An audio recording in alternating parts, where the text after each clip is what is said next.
आज की वीडियो में आप लोगों को बताने वाला हूं कि आप कैमरा शॉट साइजेस और कैमरा एंगल्स में कैसे डिफरेंशिएट करेंगे। बहुत सारे जो नए फिल्म मेकर्स डायरेक्टर्स रहते हैं ना, इनफैक्ट राइटर्स रहते हैं ना, उनको भी ये डाउट रहता है ना कि कैमरा शॉट साइजेस और कैमरा एंगल्स में क्या अंतर होता है, डिफरेंशिएट ही नहीं कर पाते हैं। लेकिन आज की वीडियो में मैं आप लोगों को पूरी सिंपल लैंग्वेज में बताऊंगा कि दोनों के बीच में क्या अंतर होता है। तो चलिए शुरू करते हैं वीडियो को। हाय एवरीवन, मैं हूं आकाश रजक और आप देख रहे हैं आकाश रजक ओरिजिनल्स। अगर आप हमारे चैनल पर नए हैं तो सब्सक्राइब कर लीजिए फटाक से जाकर के, क्योंकि सब्सक्राइब करेंगे तभी तो आप फिल्म मेकिंग और स्क्रिप्ट राइटिंग की वीडियोस रेगुलर देखेंगे।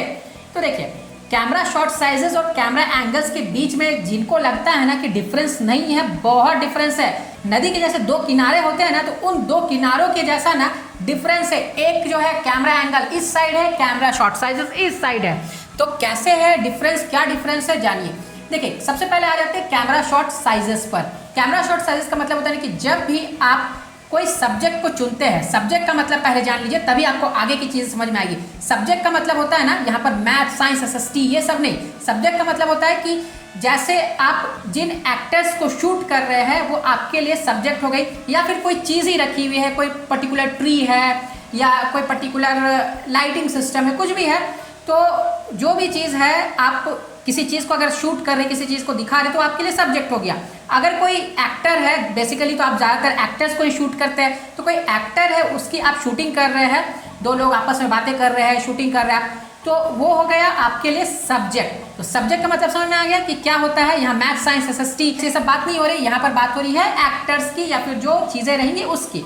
तो अब कभी भी आप अपने सब्जेक्ट्स को शूटिंग के लिए कहीं भी प्लेस करते हैं ना, तो आप कैमरा की दूरी कितना रखते हैं, कैमरे की जो आप डिस्टेंस है ना वो कितना रखते हैं, और सब्जेक्ट को आप कितना कैप्चर करते हैं, उसे ही कहा जाता है कैमरा शॉट साइज। अभी आपके दिमाग में नहीं घुसा होगा, अच्छे से समझाता हूँ आप लोग को एग्जांपल से। मान लीजिए कि अभी आपको, मैं बैठा हुआ हूँ, आपको मेरा यहाँ पर इतना गर्दन तक का शॉट लेना है, तो आप क्या करेंगे, आप कैमरे को नजदीक करके लेंगे।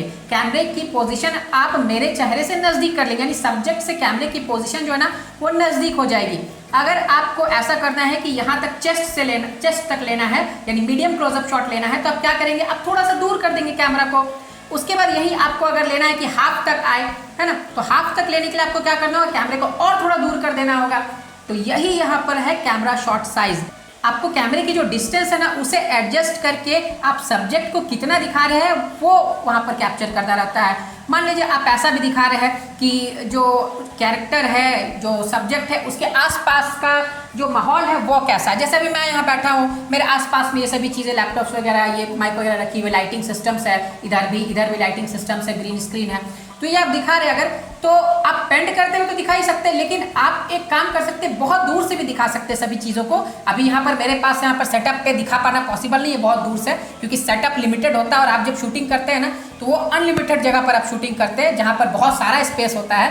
तो शूटिंग के समय आपको अगर पूरा माहौल दिखाना है कि सब्जेक्ट जो है किस माहौल में है, तब आपको वहां पर क्या करना पड़ता है, आपको उस तरह का शॉट लेना पड़ता है। इसे आप कह सकते हैं कि वो वाइड शॉट है, या आप स्टैब्लिशिंग शॉट भी उसे कह सकते हैं, तो वो आप कर सकते हैं। तो सिंपल लैंग्वेज में अगर कही जाए तो कैमरे की आप जो डिस्टेंस है उसे एडजस्ट करके कैमरा शॉट साइजेस को आप तय कर सकते हैं कि कौन सा कैमरा शॉट साइज आपको लेना है। बहुत तरह के कैमरा शॉट साइजेस होते हैं, काउबॉय शॉट होता है, मीडियम क्लोजअप शॉट होता है, क्लोजअप शॉट होता है, और वाइड शॉट होता है, मीडियम शॉट होता है, बहुत तरह का होता है। उतना मैं अगर आपको वन बाय वन बताता चलूँ ना तो पूरा समय बीत जाएगा, 1 घंटे का समय लग जाएगा, तो इतना तो आप वीडियो देखेंगे नहीं। तो इसीलिए अभी मैं आप लोगों को यहाँ पर सिंपल लैंग्वेज में बता देता हूँ। और देखिए, कैमरा एंगल्स पर भी मैं आप लोगों को बता रहा हूँ, आगे उसके बारे में बता रहा हूँ। लेकिन अगर आपको camera shot sizes, camera angles, camera movements और कैमरा फ्रेमिंग में पूरा माहिर होना है, तो इसके लिए आप हमारी ई बुक्स को पढ़ सकते हैं। ई बुक्स जो है ना हमारी बहुत ही कम प्राइसेस में अवेलेबल है, एकदम अफोर्डेबल प्राइसेस में।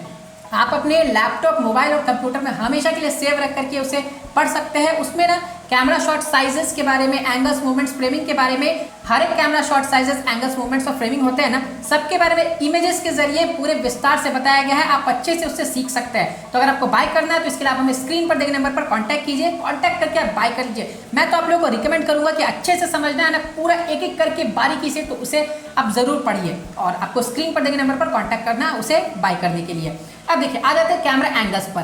कैमरा एंगल्स जो है ना उसका मतलब क्या होता है कि जब भी आप कैमरा की पोजीशन को सेट करते हैं ना, जैसे आप कैमरा को ऊपर लगा देते हैं, हाई ऐसे ऊपर की तरफ आप लगा देते हैं, और आप सब्जेक्ट को कैप्चर करते हैं ना, तो वो हो गया हाई एंगल शॉट। तो ये एक कैमरा एंगल हो गया। उसी तरीके से आप कैमरे को आई लेवल तक ले आते हैं, यानी आंख के सीधे लेवल पर आप ले आते हैं, तो ये हो गया आई लेवल शॉट। तो इस तरीके से भी आप एंगल सेट कर सकते हैं। फिर अगर आपको लो लेना है, नीचे से आपको ऊपर की तरफ शॉट को लेना है, सब्जेक्ट ऊपर है और कैमरा जो है नीचे है, तो ये आप ले सकते हैं लो एंगल शॉट। तो ये हो गई आपकी कैमरा की पोजीशन को सेट करके आपने वहाँ का साइज जो है वो डिटरमाइन किया कि आप क्या दिखा रहे हैं स्क्रीन पर।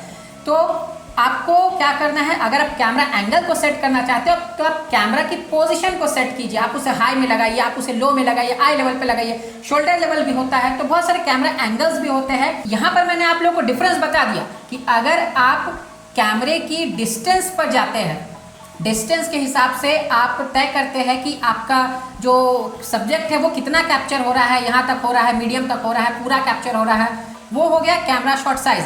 और आप कैमरे की पोजीशन को जब तय करते हैं, ऊपर नीचे आप मीडियम में लगा रहे हैं, यानी आप आई लेवल पर लगा रहे हैं, शोल्डर लेवल पर लगा रहे हैं, तो वो हो गया कैमरा एंगल। तो इतनी बारीकी से और इतनी सरलता से मैंने आप लोगों को समझाया, तो इसी बात पर एक लाइक तो बनता है, तो दबाइए लाइक वाला बटन, और चैनल पर नए तो सब्सक्राइब करके रखिए। और फिर मिलेंगे हम लोग जल्दी एक नए वीडियो में। Love you and bye bye.